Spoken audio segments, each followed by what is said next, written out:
one of the beauties of getting together is just that, getting together. And I'm pleased, the energy in the room is outstanding, and it was nice to hear so many comments about how our region, from one end of the Finger Lakes to the other, often doesn't get together. And I saw that as a representative of the region. That often in Auburn, great things were happening, but no one knew about them in Seneca Falls or Geneva. And the same is true with Geneva and Canandaigua and Ithaca, Watkins Glen, and the communities of the region need to have the opportunity to connect, because together as a region, it is so powerful.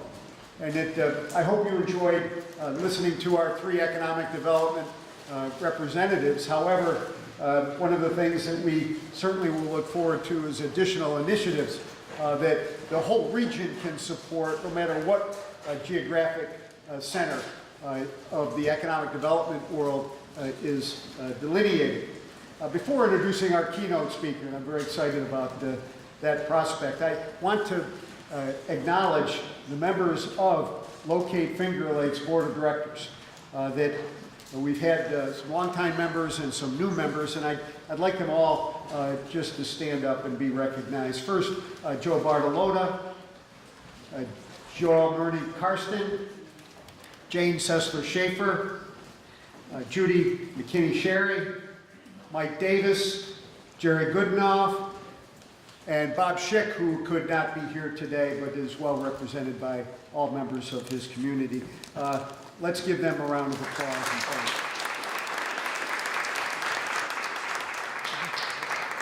And I'd like to introduce as our keynote speaker, also, although I haven't heard directly from him, but I think that I can safely say as the newest member of the Locate Finger Lakes Board of Directors, an outstanding member of our community. And we're so blessed by having a decade ago, Paul Barrett, come from the South by way of Texas, Mississippi, Missouri, states that are way out of the Finger Lakes region, but who brought to the Finger Lakes region a great understanding of governmental cooperation, of business cooperation, of working together to get common goals. And through his vehicle, the Finger Lakes Times, it has been an outstanding promoter of the Finger Lakes region, one who understands the business community of our region, one who's expanding far beyond its location in Geneva into all corners of the Finger Lakes. A dear friend, one who I'm sure I can listen to for hours. We'll have the benefit of about a half an hour of our discussion today. Please give a warm Finger Lakes welcome to a son of the South, but an adopted member of the Finger Lakes region, Paul Barrett.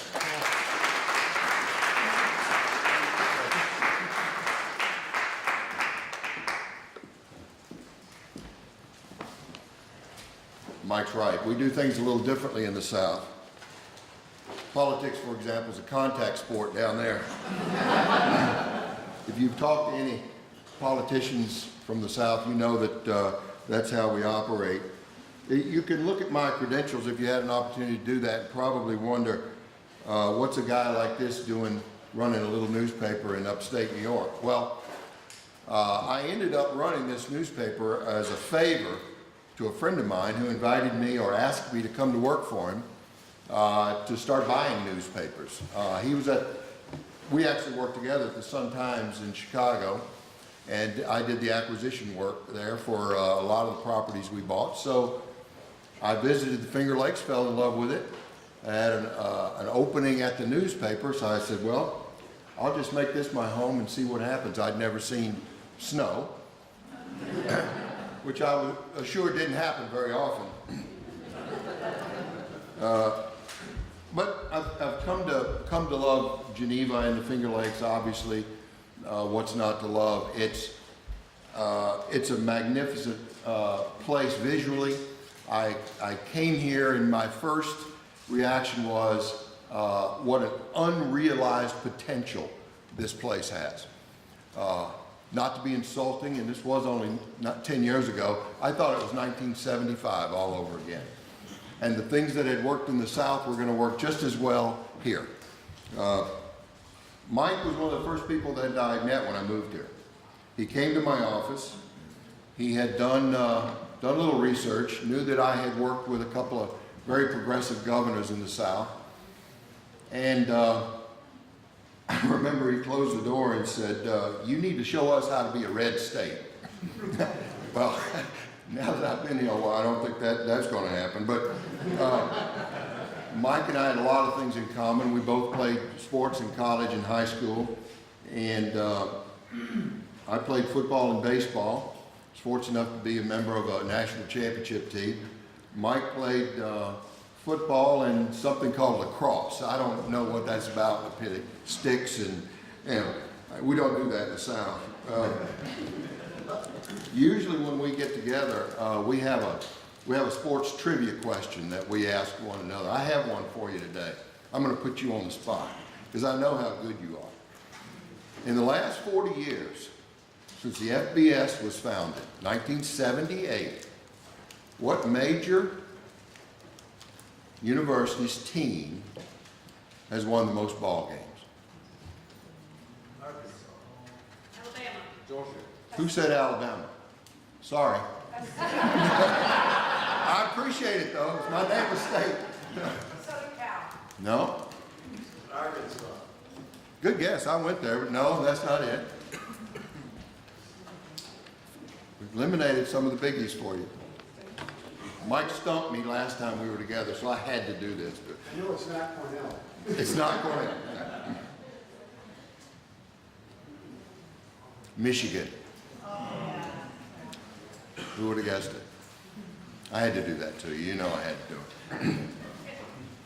But contrary to the senator's advice, I did not join organizations when I moved here. I decided to step back and kind of take a lay of the land before I got involved in things up here. I understand from northern friends who have moved to the South that as a Southerner, certainly since that unfortunate incident, the War of Northern Aggression, you may know something about. Most people consider the South a bit of an anomaly anyway. I knew you would think that I talk funny, and most people in the North think that our IQs are about 100 points lower than they really are. And that we're married to our cousins, and that our idea of cocktail hour is to slip off to an illicit still somewhere and sip a little moonshine. So I decided to hopefully dispel some of those myths when I came here and get to know people first before I got involved in things. I come from a very different economic development environment. In the South, the governor dictates economic development in this state, hands down. And private investment is king. We would do everything within our power to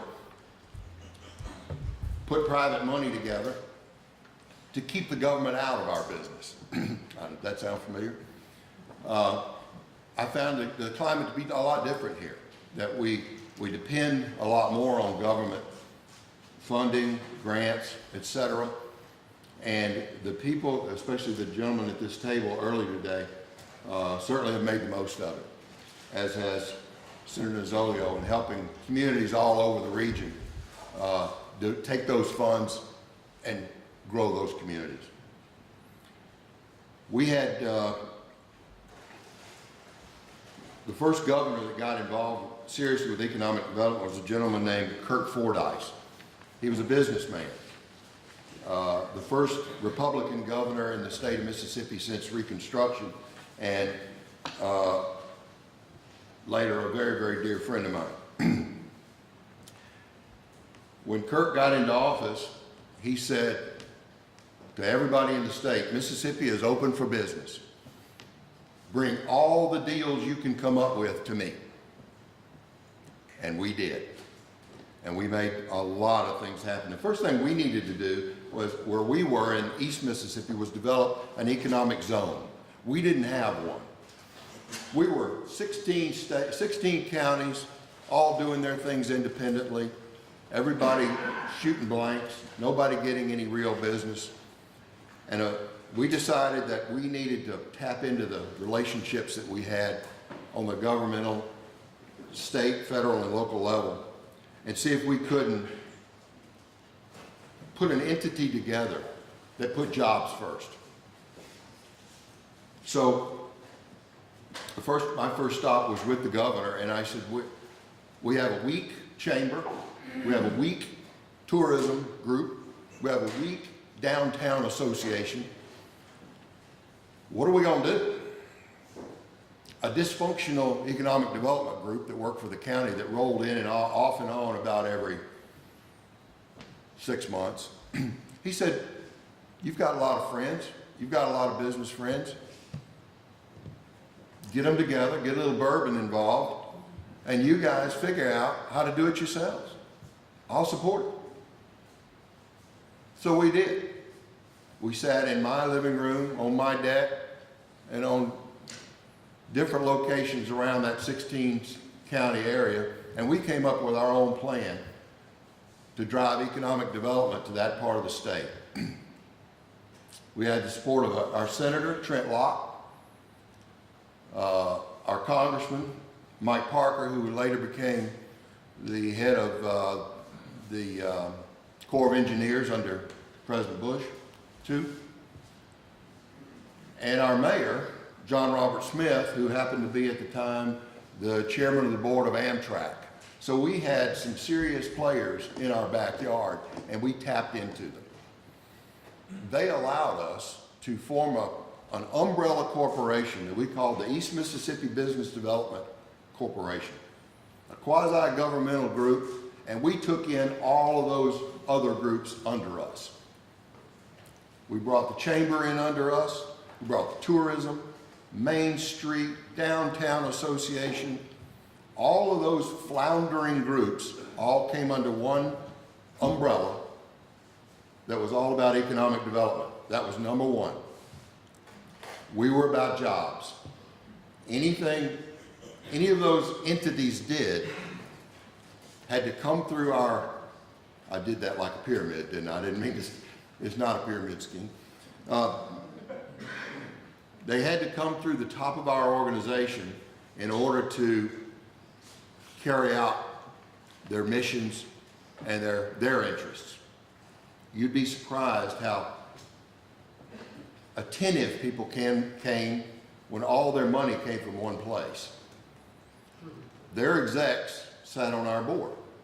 So we had someone from tourism, someone from Main Street, someone, etc. Our board was only 12 people. We had an executive committee of 4, and we had an exec that we hired from the Southern Company. Some of you may have heard of the Southern Company, big outfit that provides power from Texas to Georgia. We hired one of those execs, gave him 3 helpers, and said, go to work. We decided early on to coin a phrase, not coin, but to borrow a phrase that the senator and I discussed in our most recent luncheon. We became pitchers and not catchers. We decided we were going to go get business instead of sit there and wait for business to come to us.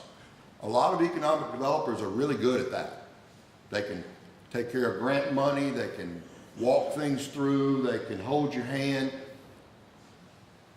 but you need to come to them. We didn't think we had time to do that. So our exec went on the road, and we went after every kind of business from mom and pops to eventually auto manufacturers. We actually, in the spring of 2004, I got a phone call from Governor Barber. Haley Barber was the governor by now. Some of you may have heard of him. Haley is very progressive.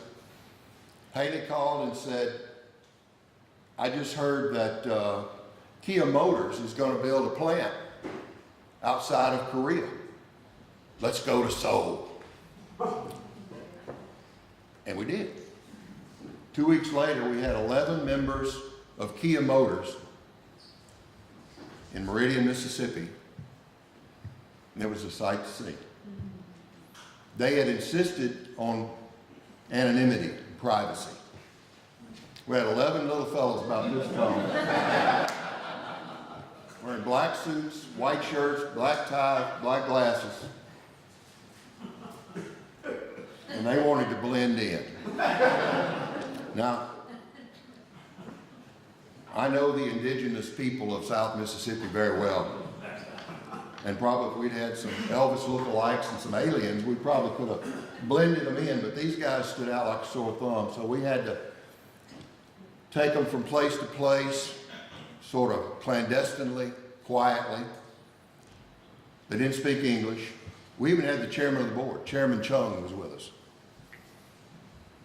So we brought them to Meridian in the governor's private plane. We didn't have a facility. We didn't have anything to show them 2 weeks before they got there. And here we have Kia Motors accepting our invitation to come to South Mississippi and see what we had to offer. In 2 weeks, we commandeered 3 helicopters from Mississippi Power Company. We took over the way station on the Mississippi-Alabama border, the truck way station that was nearing completion from the Department of Transportation, and we outfitted it. We put sheetrock, restrooms, meeting room, media room, and a conference room in that little facility. We had 1,710 acres of land under lease, and we set about showing those 11 Koreans where they needed to put their next plant. We ran into some difficulties. It was our first time to ever do that, and it was their first time out of Seoul, so neither one of us could dance. So we had to figure out how to make it work, and through our interpreters, we understood that as they came off the helicopters, they kept saying the word villages. Villages. Finally, I got an interpreter over to the side and said, what's going on? They don't know, they don't see any villages. They don't know where their workforce is going to come from. They had never had a workforce that got in a car and drove to work. Their plant's in downtown Seoul, Korea, one of the most densely populated cities in the world. Their workforce rode a bicycle or walked to work every day.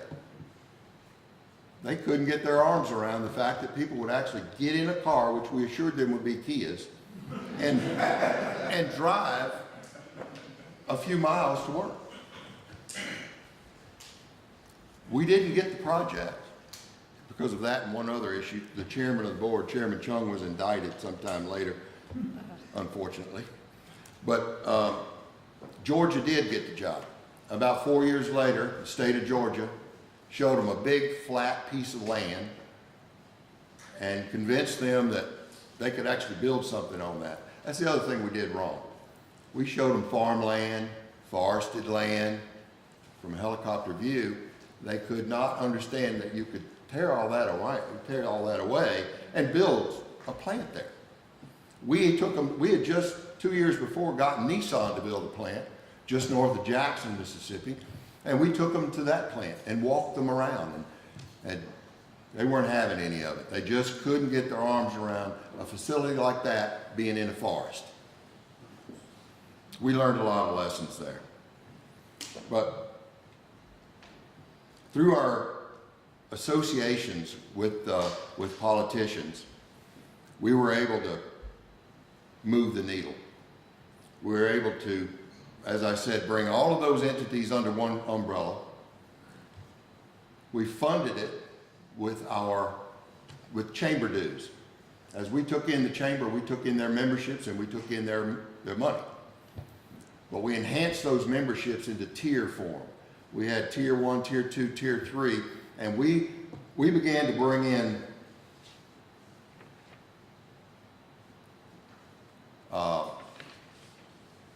people that, let me back up. We didn't think that the meet and greet and shake hands every month was good enough. We wanted to bring in experienced specialists in human resources, taxation, ergonomics, industrial engineering, to give our membership some added value. We still had our functions where people came and met one another and visited, because that's extremely important to do that networking, just like we're doing here. But we didn't want to build the foundation of our company on that. We wanted our people trained. We wanted to be able to, when we recruited businesses, and like I said, we recruited mom and pops, and we recruited car manufacturers, and all mall anchors. We went after everyone.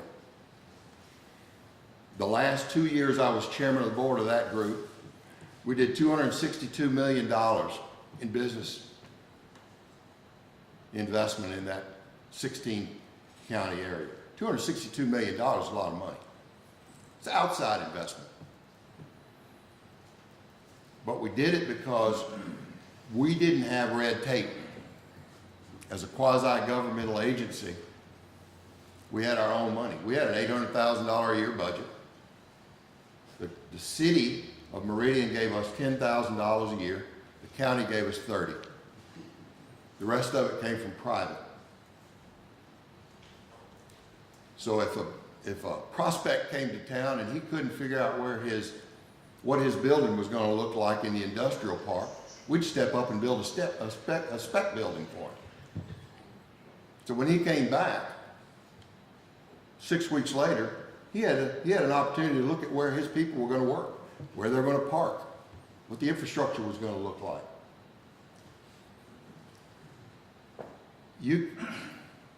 It's easy to say, well, you can't do that in New York. It's easy to say, well, we don't operate that way. And it's easy to sit back and throw rocks, frankly. But once you become a change agent, once you've been through that, and once you see these changes happen, it makes an amazing difference in your community, because everybody works. Our unemployment rate at one point was 2.5. We didn't even know there was such a thing as a 2.5 unemployment rate. Everybody worked. And we didn't overlook the little people, the little companies, the small companies. We categorize those as 25 employees or less. That's what we call small business. The last year I was there, we added 600, I have it somewhere, 635 jobs in the last year. 335, or over half of them, were from businesses 25 or less. We had, and we also, and I mentioned it, I touched on it, we found public liaisons, governors, senators, state governors, critical to the operation. We would camp out in the governor's office. They would camp out in our office. We would, I was just telling Tim, where's Tim? There he is. I was just telling Tim about meeting Anthony Scalia, Justice Scalia, who came to Mississippi to hunt turkey. Flown there by the governor of Mississippi and hunted with the federal district judge, Charles Pickering, and me. They invited me into that group and talked economic development. Now, I didn't get anything. What I got was relationships, though. I could call any member of that group, and when we had an issue, and tell them what we needed, and they would be there for us. This was not part of my speech, but I think this is something I should mention. Not that it sounds much like a speech, does it? I'm kind of rambling. About 4 years ago, we had an issue here in the state with independent contractor status. You guys familiar with that at all? Newspaper carriers are independent contractors. You know how that works. I know Ethan knows a lot about this back there. The state of New York had decided that they were no longer independent contractors. Arbitrarily. We heard that it came straight out of the governor's office because he wanted us to buy workman's comp insurance through the state for carriers, which resulted in, I think the estimate was $80 million for the state of New York if all newspapers did that. Our bill alone was what, Ethan, $140,000. So at a meeting in Albany with other newspaper publishers, I decided we ought to fight that. We ought to draft a bill. We ought to go into the chambers. We ought to pound the pavement and see if we couldn't get the governor to understand our position and sign a bill that would in fact make independent contractors independent contractors. Of course, the first person I called, this gentleman right here, Senator Zolio, we began to enlist other like-minded politicians, and we got the bill passed. Through the Assembly, through the House, thrilled to death. It went to the governor's office, and he looked at it until December 22nd and decided he needed to go out of town, and it did not get signed. Our bill sat there. So in January of that year, we decided to do it all over again. And we were prepared to do it every year until some of us died, I suppose. But we did it again with the senator's help. Went through the Assembly, went through the Senate, back on the governor's desk.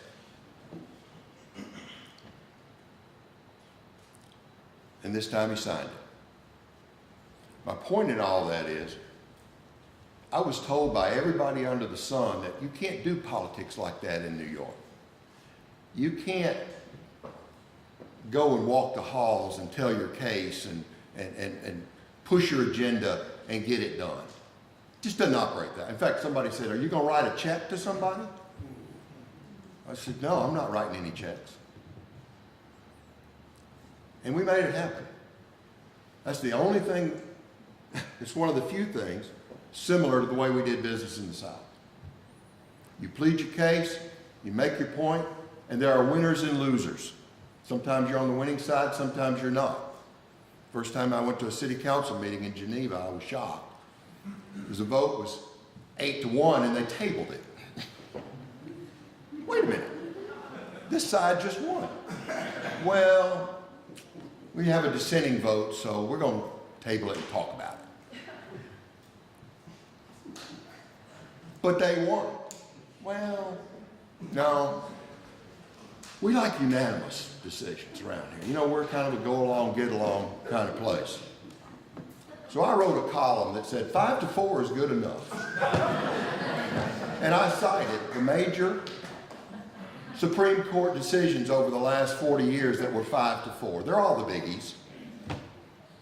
It's the full hit list of all the big decisions by the United States Supreme Court. 5-4.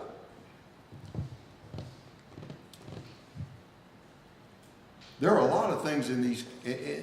One of the things that attracted me to this venture, locate. I've operated newspapers from Texas to Georgia. I have friends who have been here from Texas to Georgia who come here wide-eyed. They think this is New York City. They think we're going to get mugged, And they walk away from here absolutely astounded by the beauty, by the friendliness, by the cooperative nature of the people of the Finger Lakes. And nobody from Texas to Georgia ever heard of the Finger Lakes. Why not? So when the senator came to me and said, We need to all get into one place and let the world know who we are and what we're all about. I was on board. My thought exactly was about time. There are too many, I thought, too many people operating independently, doing good work, doing really good work. But nobody's grabbing the big rope and pulling on it. Because people don't know. We're here. I'm retiring at the end of this year. And I'm staying here. I still have a beautiful lake house down south. Was there in March, and it's now for sale. This is where I want to be. This is 1975 in a lot of ways. And there's a lot of room for improvement here. There is there's an abundance of energy, of excitement, of brain power, capability. If everybody can just pull on the same rope. I love Canandaigua, Mayor. I love Skinny Atlas. I've been to all these places. They're all fantastic. But bringing all of these entities together as something called the Finger Lakes is something I don't think we realize the rest of the world knows nothing about. I'm going to close quickly because I see the governor sitting up on the edge of his seat. One thing. Someone said this to me a long time ago. An arborist, you guys know what an arborist is? Will tell you the best time to plant a tree is 20 years ago. Right? Next best time to plant a tree is today. I think the same holds true for economic development. The best time to develop it was 20 years ago. And we have, in many respects. But now's the time to make it go. We've got a car, now we need to make it go. Thank you.